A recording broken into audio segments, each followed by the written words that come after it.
I'm Amy and welcome to the ACM After School Club. Today we're going to be covering vocals for beginners, so let's get into it. So for today's lesson, we're going to be looking at how we can understand our voices, looking at the role of our body and our breath, why we need to warm up, and then we're going to be doing a few exercises that involve scales and arpeggios. We're going to look at dynamics, about our diction, and we're going to round off by just having a little chat about storytelling. Alright, so let's get started with this first diagram.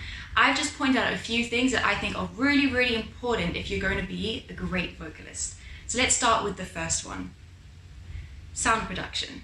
What do I mean by that? I mean how we produce our sound. So if you just put your hand over here and you swallow. So do it again, I just did it already. Alright. Can you feel that there's a bit of a movement there? Alright, that is called our larynx, and some other people call it a voice box. Now inside of here we have these things called vocal cords, and they're actually kind of like a V shape. They sit over here. Now, when these vocal folds come together, they vibrate as air passes through them, and that is actually how we make our sound. So if you think about a guitar where you pluck a string and you see the string vibrate, it's a really similar concept. So that's happening over here. Alright, now we've got the vocal cords, so we're producing our sound. Now, how do we change our sound and make it sound loads of different weird ways? Alright, so we have our vocal tract. And this starts from the top of our vocal cords and all the way out our nose and our mouth. And why is this important? Well, the way that I move my mouth can change my sound. So it's really important that we're really aware of what our jaw's doing, what our tongue's doing. Are we going right through our nose so we sound like Squidward? Or are we kind of putting our tongue right at the back of the throat so now we sound like Kermit the Frog? So we can do so many things, and this is actually what voiceover artists do. So they know how to manipulate their voice so well that they can actually sound like other people. Alright, so part of being a singer is gonna spend a few minutes every day making weird noises and just playing with different shapes that you can make with your jaw. You know, how does the sound change when you move your tongue in a different direction? So something that I think is really important is to be able to sing with a really relaxed jaw, alright? So we're going to get into a little warm-up technique that we can do to help with that. But we want to be able to have a nice, relaxed jaw that we can comfortably open so we can get a nice, big, beautiful sound. Alright, so now that we've learned how we create our sound, we're going to look at breath. So as I mentioned, we need our breath in order to get our vocal cords to vibrate together. But we need to be wary of how we're breathing. So I want everyone to just do this. Breathe really high into your chest like this. Alright, that's what we call clavicle breathing because of your clavicle. Alright? That's a very tense way to breathe, and a lot of us actually breathe that way without realizing. But there's a much better way to breathe, and we're going to get into that a little bit later. That is through your diaphragm, and that's going to help us take much deeper breaths. And the deeper breath that you can take, the more breath you can use to help sustain longer notes. So if you ever feel like you're singing and you can't sustain your notes, it might be that you're not controlling your breath. So that's the next stage, is being able to breathe deeply and, you know, being able to practice breathing exercises and then being able to control your breath. Because if I let too much breath out, then I'm going to sound really, really breathy like that. And if I don't let enough breath out, I'm going to sound like this, and that doesn't sound very good either. Alright, so we need to get a really nice balance. We want a nice, consistent stream of air coming through. And we'll do some exercises to help with that. Alright, so on to vocal health. So many of your favorite artists, particularly pre-COVID, would have been doing loads of performing and touring. And how do they do that? Well, in order to do that, they need to have a strong and healthy vocal technique. And we get that from doing daily warm-up exercises and practice routines. And it's also about being aware of sensations. So our voice is really, really sensitive. So if you notice that you're singing and it feels really hoarse, or really tense and tight, or it's getting really tired, you need to really pay attention to that, because healthy singing technique means that we can sing without tension, and we can sing for a long time actually, because we've learned how to use all of our muscles correctly. So if you are noticing that you're having a bit of pain when singing, it's never a bad shout to speak to your vocal coach if you have one, or even to see a voice specialist or ENT, just to make sure that there's no medical reasons why that's happening. Alright, so some other things that can help us contribute towards having a healthy voice is our diet. So some people drink a glass of milk before they sing, and then they notice, ooh, I feel really phlegmy and everything like that. So our bodies are all unique and we all respond to different foods and drinks in different ways, but it's something to be aware of. So some people, like I said, find dairy creates more mucus, and that's going to interfere with them singing. Some people, like me, I can't eat spicy food before I sing, all right? So if I eat spicy food, I get a lot of acid reflux, and that comes and that irritates my vocal cords, and therefore I just don't sound as good as I could. Water, hydration is so important, but it can take up to 4 hours for water to reach your vocal cords. So if you have a gig or a concert or even a singing lesson, you try down a liter of water right before your singing lesson, that's not actually going to help you. You're going to feel hydrated eventually, but it's actually going to take about 4 hours for your vocal cords to really feel the benefit. So again, being hydrated, consistently hydrating every day is super important. And sleep. All right, sleep is so important for you.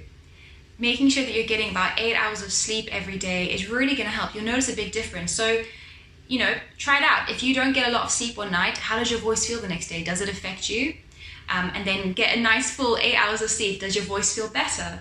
So sleeping is a time for our body to heal, repair itself, and rest. So make sure that you're getting enough sleep. All right, so registers and range. Let's start with our range. So that refers to how low and how high we can sing. It's that simple. Now you might notice when you start out singing, you might have a smaller range, but through special targeted exercises, we can actually start to expand our range. All right, so now what do I mean by registers? All right, so you might have heard the word chest before. Oh, sing it in your chest voice. Now, these are terms that we use when we're teaching, and within the vocal scientific community, there's loads of different terms, but I find this to be a really simple way of thinking about it. So really, we just have one voice. We have one voice that goes, that we can go throughout our range. But we can feel the sensations of our lower range and our higher range in different parts of our body. So chest, when I'm singing, I'm feeling that in my chest, all right? And then I can also have something with my head voice. But before we get there, we've got to go through a transition area. Another word is a bridge, or the Italian word passaggio. All right, so we actually have more than one of those, but I'm just going to speak about the one that we focus on the most. All right, so from our chest voice, if I were to go,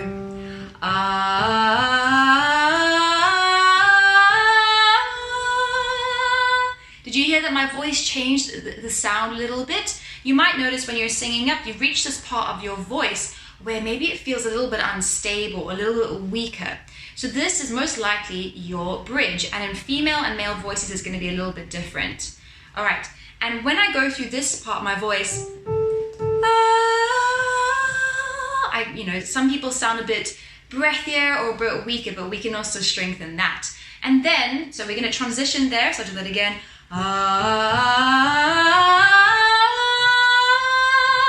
And then we're going to reach our head voice. All right, so this just refers to the higher part of our range, and some people tend to feel like they're not feeling vibrations as much here, and they're feeling it more around here. But remember, we're not producing the sound in our chest or our head. The sound is always being produced from here. It just depends on how we're feeling it, all right? So our head voice can sometimes be a bit softer, maybe a bit breathier if you don't work on it a lot, but we can actually get a much stronger sound there, again, with practice. So that's just to give a very brief explanation of some of the generic terms that we use. So chesty voice, moving into your higher voice, into your head register. But remember, it's all one voice. So the aim of a really great singer is to get a unified sound. So what we don't want is this.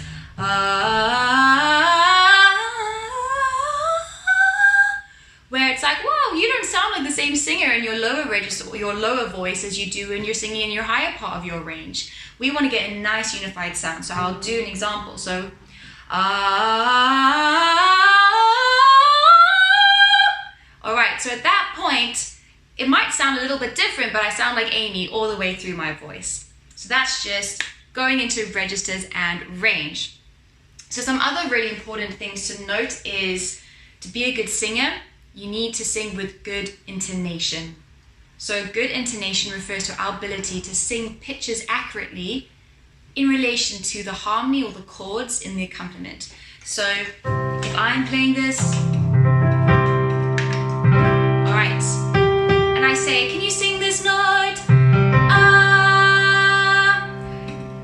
What we don't want is so if you can hear that I'm exaggerating it a lot, but what you can hear is that I'm not hitting the center of the note. So intonation is super, super important. And sometimes this, if we're struggling with our intonation, it can be a combination of ear training. We just need to practice a little bit, maybe playing some notes on an instrument, even a virtual piano, which you can find online, and trying to match the pitch. So,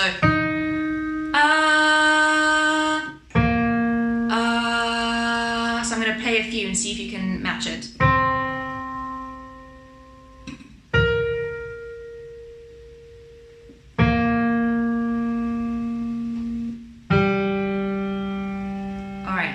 So a really useful tip is to record yourself doing these exercises. So if you've ever felt like you're not quite sure if you're singing in tune, record yourself and listen back. And if you're hearing it sounds like you're clashing with the instrument, then you're not going to be singing in tune. So you want to sound perfectly in tune. Alright, so that's intonation. Alright, so another element of being a really great vocalist, musician, is our ability to sing in time and to sing the rhythms of a piece of music within the tempo. But we don't want to just depend on our accompaniment giving that to us or the drummer giving it to us. We also want to be able to feel inside. We want to have a good sense of timing inside so that you can tap your foot along or you can tap your hand and you can feel like you were singing in time. So a tool that's really useful for this is a metronome. So there's apps that you can download for free. I actually sometimes just tend to go onto Google, I type in metronome into the search bar and it comes up with a free metronome. All right, and BPM just means beats per minute. All right, so I'm gonna put it on. I'm just choosing 90, but you can choose something faster or slower. And you wanna do some of your practice exercises alongside this. So I'll give you an example.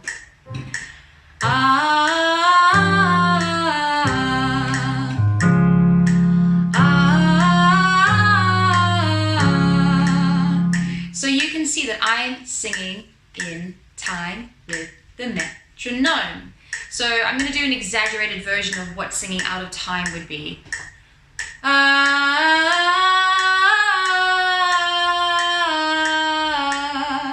Super exaggerated, and most people aren't going to be like that. But it's just really important. I'm going to turn you off now to be able to have a solid tempo so that you can feel that while you're singing. So,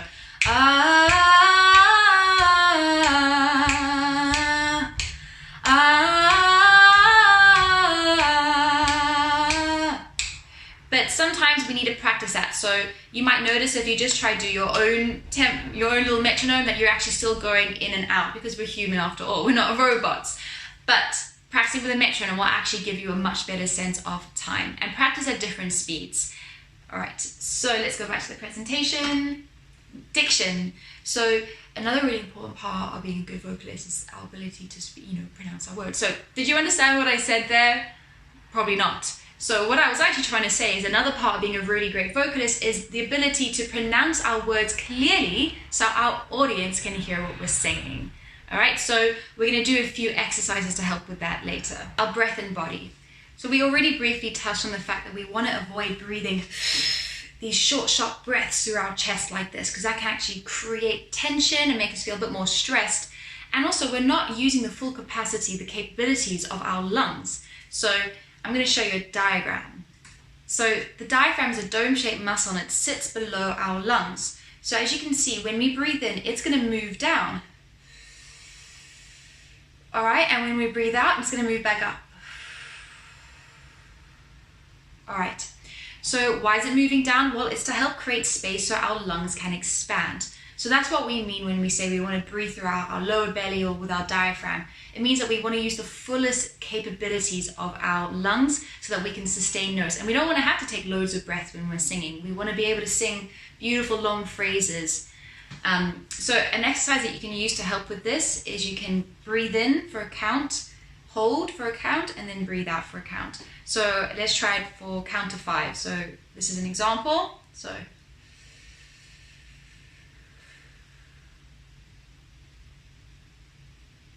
and out. All right, I'm going to try to do it from my nose this time. So.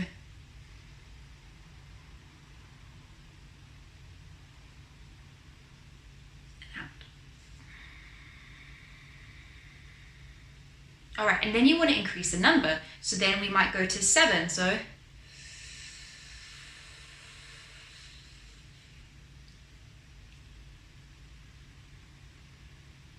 And out.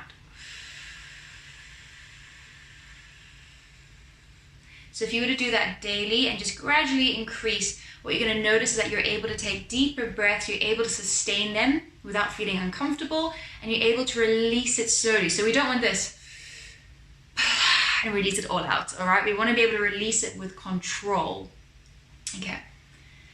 Our body. So you might notice that, especially if you've been learning online, or maybe you're kind of on your laptop or you're on your phone, and at the end of the day, you're kind of sitting like this.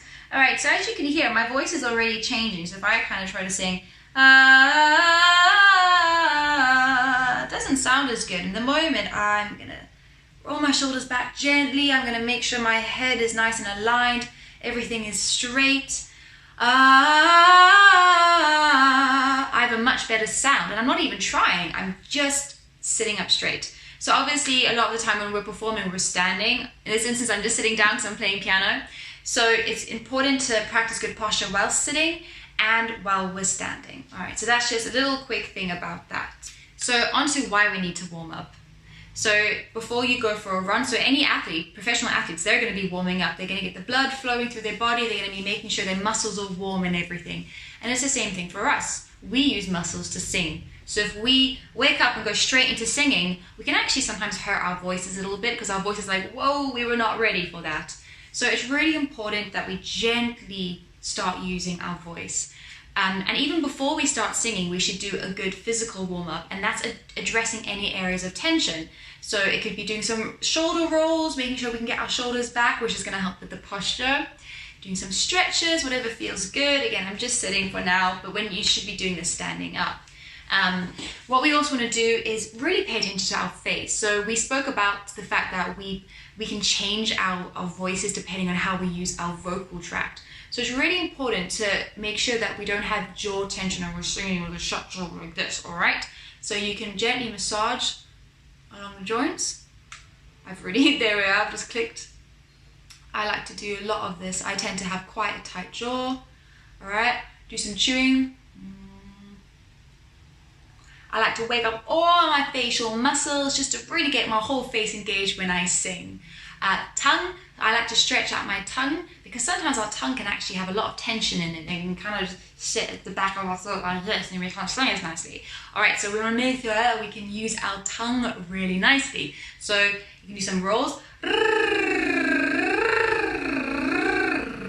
All right, you can actually give a little massage here, the base of the tongue over here. All right, so you can do a bit of that and stretch out your tongue. All right, and then you can actually, even one of my colleagues also says, brush your teeth with your tongue.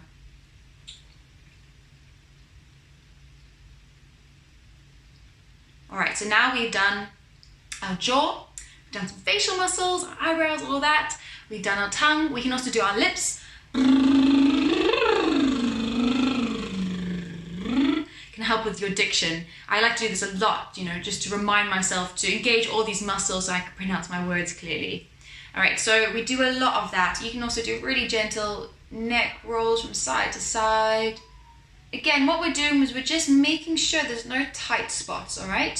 So when we sing with tension in our neck, it can actually affect all the muscles that we need to use around our larynx. So sometimes it's good just to give a good shoulder massage and everything like that. Right. And then once we've done that, we can start actually vocalizing. But what I like to start with first is a siren. So you might have, I've already done it actually. I did a weird sound earlier when I went like this.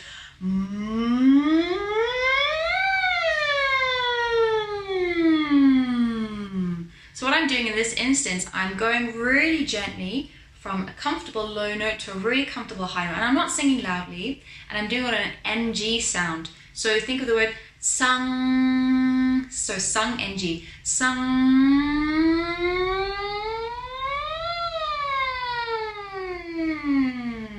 That is the siren. So let's try another one. Go really, really gently. You can go really slowly too. Big breath in and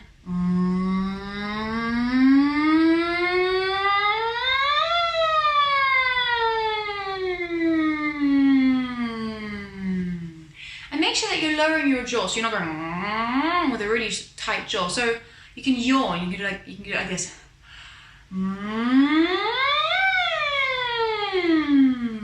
That's a really gentle way to start using your voice. And you can also go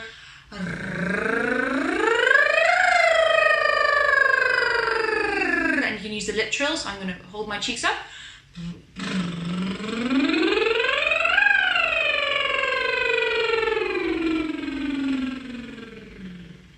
So I actually do that quite a few times before I start singing. All right. So now that we've discussed warming up, let's look at some exercises that we can actually use. So you might have heard of scales and arpeggios before, particularly if you maybe play an instrument or depending on what you've been taught in your singing lessons. So this is a very quick look at what they are, and a big Disney fan over here. So a scale just refers to how we're going to go from one note all the way up to the same version of that note, but it sounds a bit higher. That's called an octave. So I want to go from this note to this note, and I'm going to walk up a series of steps in order to reach this note. All right, so I'm going to use something called a major scale, all right? And that means that we have a major third, and it sounds really happy. All right, so I'm going to go up 1, 2, 3, 4, 5, 6, 7, 8. So if you've ever watched The Sound of Music, you might have heard do, a deer, a female deer, re, a drop of golden sun. So do, re, mi, fa, sol, la, ti, do. It's the same concept. I just use numbers. 1, 2, 3, 4, 5, 6, 7, 8. 8, 7, 6, 5, 4, 3, 2, 1. So we're going to climb up. 1, 2, 3, 4, 5, 6, 7, 8. 8, 7, 6, 5, 4, 3, 2, 1. So we're just walking up the stairs to this note, and as you can hear, it sounds like it's more or less the same note, just this sounds higher than this one. All right, that's called an octave. So this is just how it looks on a piano. So I've written this in C major. It's the easiest key to play in, all right? So it's all the white notes on the piano. You can play C major. So this is, I'm gonna play from middle C. C, D, E, F, G, A, B, C. C, B, A, G, F, E, D, C. So I can also use my numbers. 1, 2, 3, 4, 5, 6, 7, 8. 8, 7, 6, 5, 4, 3, 2, 1. Or I can use solfege. Do, re, mi, fa, sol, la, ti, do. And back down. All right, so that is what a scale is. And now our arpeggios. So our arpeggios come from our scale, except we're just gonna skip a few steps. So I don't know if you've ever been in a rush when you're walking up the steps to the tube station or a train station and you skip a bunch of steps in between in order to get there. So you can think of an arpeggio like this. So instead of going 1, 2, 3, 4, 5, 6, 7, 8, we're gonna go 1, 3, 5, 8, 5, 3, 1. So we're skipping a step in between. Skip, skip, So we've skipped a few notes. All right. So that is arpeggio, arpeggio. So that's how I always think of them. I use the word arpeggio, arpeggio. And we're scale, we're climbing up the staircase. Now we're climbing down the staircase. Arpeggio, arpeggio. All right. So this is just what it looks like on the keyboard if I'm doing it in C. C, E, G, C, C, G, E, C. All right, so those are scales and arpeggios. And a lot of your favorite songs will actually just be made up of scales and arpeggios, so we can rearrange how we play those notes. So if I look at Twinkle Twinkle Little Star and go 1 1 5 5 6 6 5 4 4 3 3 2 2 1. So I can actually use the scale and I can rearrange them. I can go 1 2 3 5 3 2 1 6 5 6 1 2 3 5 8 8 7 6 5 4 3 2 3 4 5 1 7 1. All right, so I'm just literally on the spot rearranging the scale and I'm singing different numbers, and then I can get different melodies. So that's why it's really important to know what we're singing. So not being able to only to recognize arpeggio, walking up the staircase, the scale, and so we can know what we're doing, we can recognize it, but also know what we're doing, and we can actually learn songs much quicker that way. All right, so here's some vocal exercises that we can do. Now you may have noticed that I haven't put what I want you to sing them, the sound, but I always like to start all of my exercises using the NG sound, or the lip or the tongue rolls, whatever you prefer. But I really encourage everyone to start on a gentle sound like that. All right. What you might notice is that there is this line going underneath. Right, that means we're going to sing in a legato style. That means nicely and smoothly. So we don't want this. We want it nice and smoothly.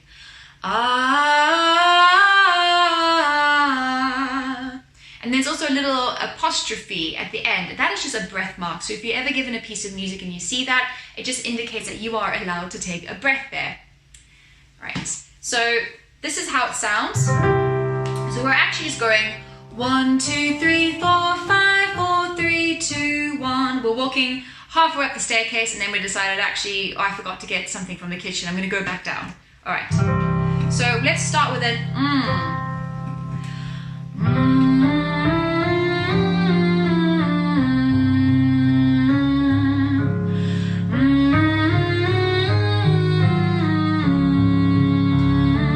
breath.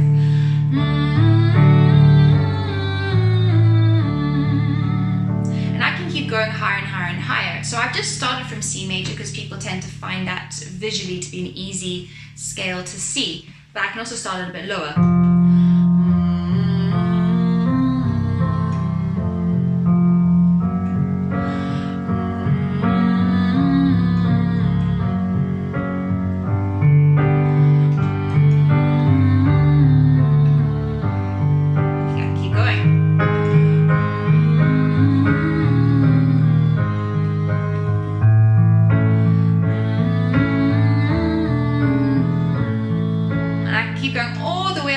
Until eventually I'm up here.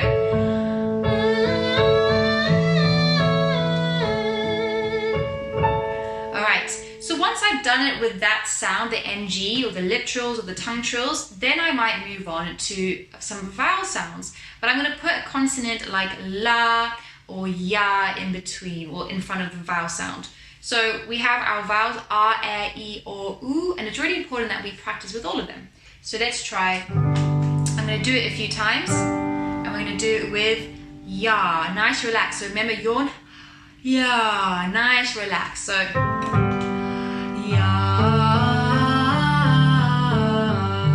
Nice and gently. Don't sing loudly. Ya. Now I want you to try.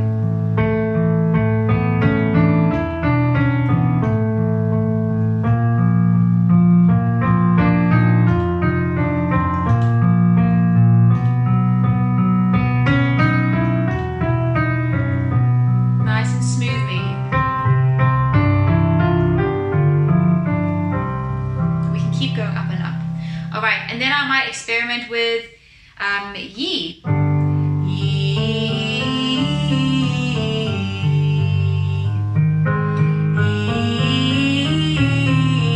Then I might go to a yay.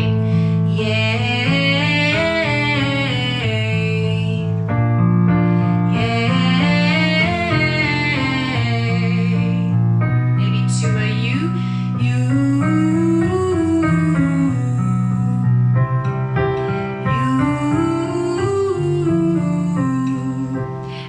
forget, you also want to move through your whole register. So don't just practice within a comfortable register in your chest, for example. If you feel like you do struggle with singing in your higher part of your voice, it's really important that you don't avoid that you target that area. So,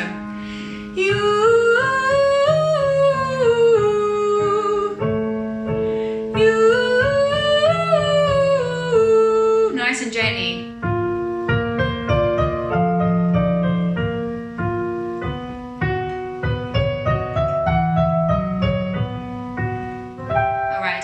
Really high, don't push your voice too much, all right? Start gently, then eventually, maybe the next day you try a little bit higher and a little bit higher. All right, so that's a really nice exercise to do really gently throughout your register and try different consonant and vowel sounds so you can create your own syllable combinations. All right, so this one is an arpeggiated exercise. So I've written in C major, so then it goes up.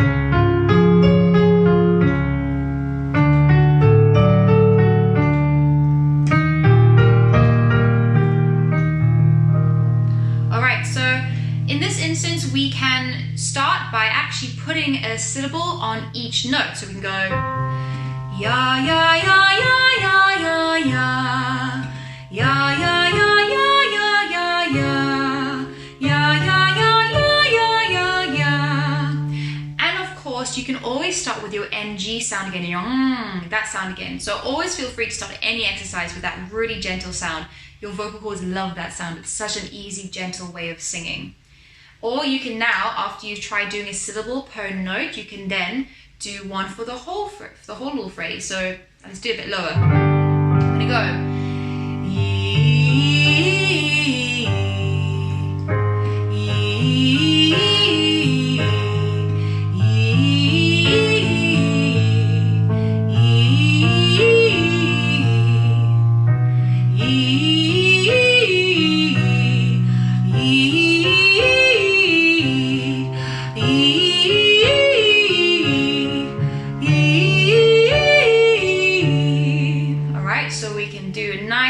Arpeggiated exercise like that. All right, and then we can do something called messa di voce. So this is an Italian term, and this is a dynamic exercise. So a really important part of being a singer is our ability to control our dynamics. So we don't only want to be able to talk and sing really, really, really loudly, but we also don't want to only be able to do it really, really quietly either. We want to get a really nice control of our dynamics. All right, so this is an exercise where we're going to go from something called mezzo piano, which means moderately soft. Piano means soft. And we're going to use a crescendo. We're going to gradually increase our volume till we reach forte, which is loud. And then we're going to gradually decrescendo back to being moderately soft. So as an example, so make sure we take a nice deep breath. We need really good, consistent breath for this. All right, so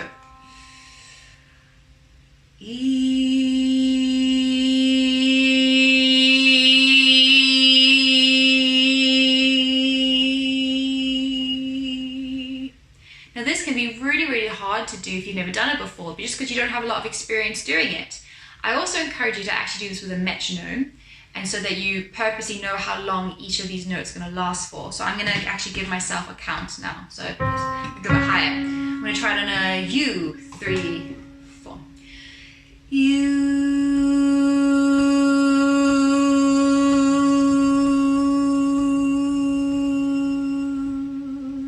All right, and if you're using too much breath, it's going to be U. It's going to be really wispy like that, and you're actually going to run out of breath. So let's try it a bit more. So this time I want you to try. So give yourself a count. 1, 2, 3, 4. You.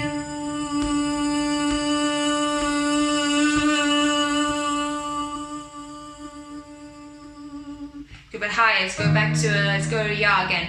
3 and ya.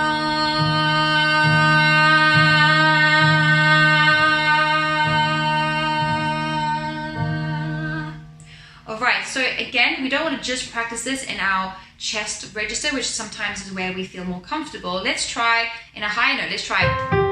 Alright, so I'm going to do it on a yi. I already love the sound yi. Okay, I'm going to breathe in. and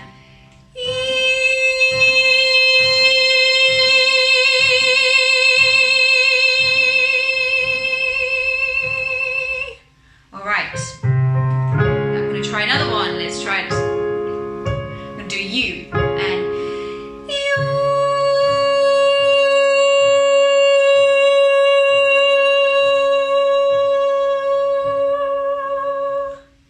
All right, so this takes a lot of practice. So if you're finding this a little bit challenging, that's absolutely fine. It just means that you haven't had a lot of experience with it.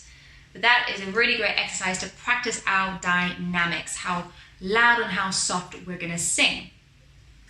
All right, and then this is one of my favorite scales. So this scale is a bit interesting because it doesn't go all the way up. We have a little gap in between. This is called a pentatonic scale. So it sounds like this. All right, so we're going, if I want to think of it in numbers, I'm going 1, 2, 3, 5, 6, 5, 3, 2, 1. I'll do that again. 1, 2, 3, 5, 6, 5, 3, 2, 1. Right. And in this instance, if I do it in C major, I'm going C, D, E, G, A, G, E, D, C. All right. So this is a scale that's actually used a lot in vocal improvisation. A lot of melodies use this scale. A lot of your favorite R&B singers, when they're doing riffs and runs and melisma, they're actually using this sound. So let's try a few of them. I'm going to start a little bit lower.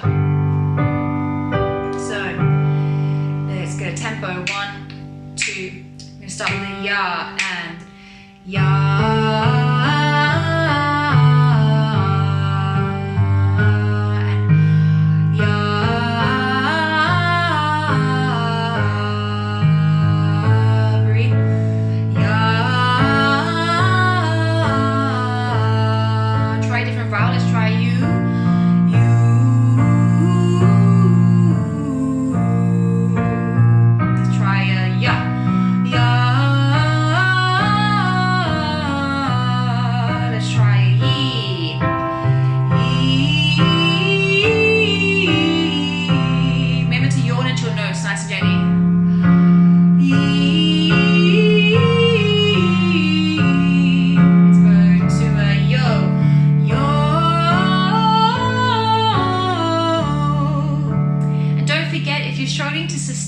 Syllable through all of them, you can start by using a syllable per note.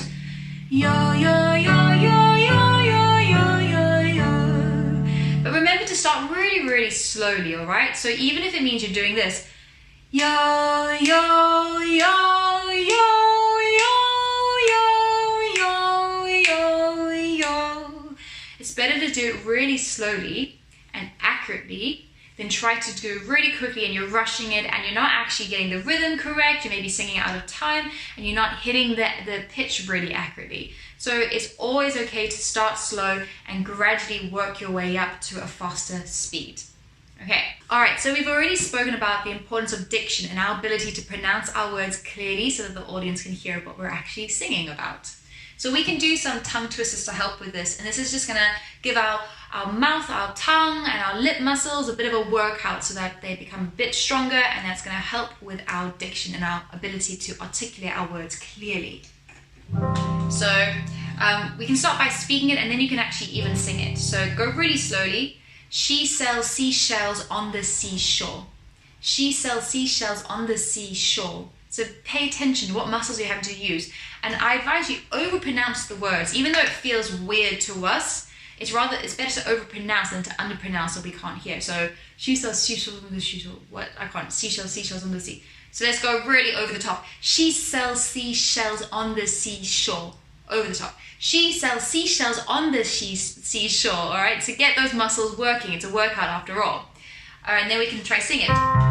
She sells seashells on the seashore. She sells seashells on the seashore.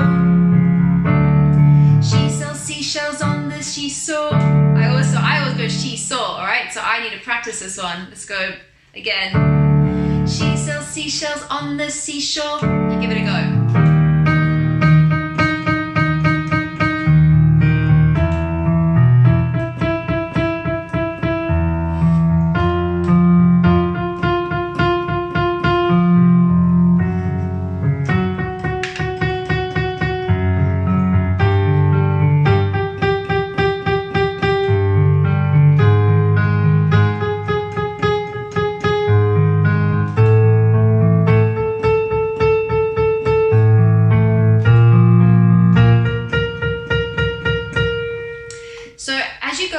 or lower, notice whether it becomes more difficult to pronounce the words clearly.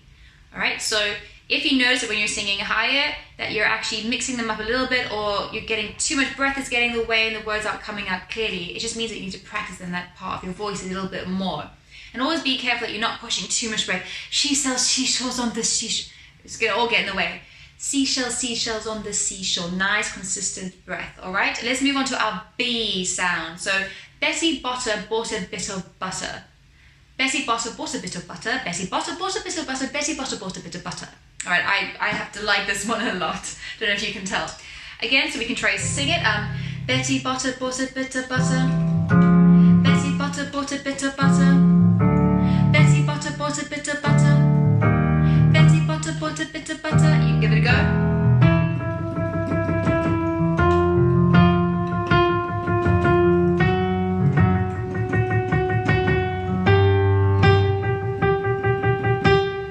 So again, if that's too fast for you, slow it down. Go at your own speed. All right, onto our P sounds. Peter Piper picked a peck of pickled peppers. This one is really difficult. Peter Piper picked a peck of pickled peppers. Peter Piper picked a peck of pickled peppers. Peter Piper picked a peck of pickled peppers. Peter Piper picked a I got that wrong. Peter Piper picked a peck of pickled peppers. Let's go slower. Peter Piper picked a peck of pickled peppers. Peter Piper picked a peck of pickled peppers. Give it a go.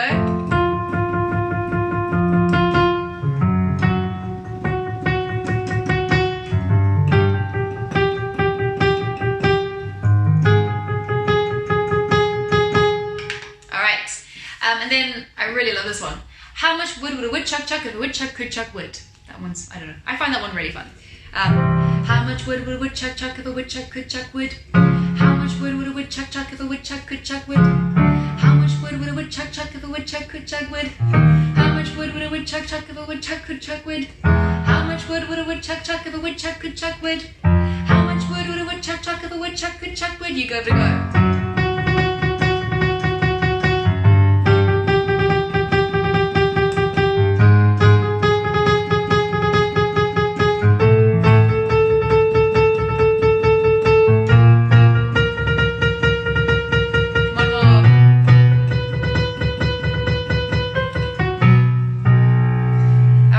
You should definitely feel like you've given that area a little bit of a workout now, and just notice if you see a difference. So again, it's so important to record yourself when you're practicing and when you're singing, so that you can listen back and you can analyze what you're doing. Ooh, I'm using so much breath. Ooh, also physically. Ooh, I'm really slouching when I'm singing there, or I really sound like I'm singing with a really, really tight jaw, or I can't hear a thing that I am saying. So it's really important as vocalists to record ourselves, and then to reflect, to listen, to watch and listen, and to go, ooh, okay, that's what I could improve on. Because we're always on the quest to improve, right? We're always wanting to be the best versions of ourselves that we can be. All right, so how does this all help us tell a story? So one of the most important jobs of a singer is to make an audience feel something, all right? So I don't know about you, but the concerts and the performances that I remember the most, the ones where I got goosebumps and I remember just feeling something when the singer sang to me. So it's really important that we use our technique, our healthy technique. We use our ability to practice our scales and arpeggios and our ability to pronounce words clearly, and we use that to help us tell the story. And I just wanted to end with that, because at the end of the day, we're storytellers. So use all the healthy techniques, use all of these different exercises, and then when you're there and there's the audience there, tell them the story. People want to feel something, so really pay attention to the lyrics. Think about who. Who are you when you're singing a song, and who are you singing to? Where? When we're singing, we can actually get into character like we're actors. Where are you that you're singing? Are you imagining a place in your head? And also depends on where you're singing. If you're singing in a stadium compared to like a really small, like tiny desk concert, maybe that's gonna change the way that you sing a little bit. What are you singing about? So important. Sometimes we get so caught up in just learning the song that we forget to really pay attention to the lyric and what are we talking about. So remember, when we're learning a song, we can use all of our healthy techniques. So we're going to do a warm-up, make sure our body is nice and ready for us to sing, gently ease the voice into it, making sure we're using our diaphragmatic breathing skills. We're going to practice our scales and arpeggios, and then we're going to start learning a song, and then we're going to make sure that we do tell the story and we connect to our audience. Thanks so much for tuning in today. We really hope that you learned something new. We'd also love to see your vocal technique journey and progress. So if you do upload any songs, please do tag us on social media using the hashtag ACM Club. If you'd like to learn more about the vocals courses at ACM, please book an open day at acm.ac.uk/open days.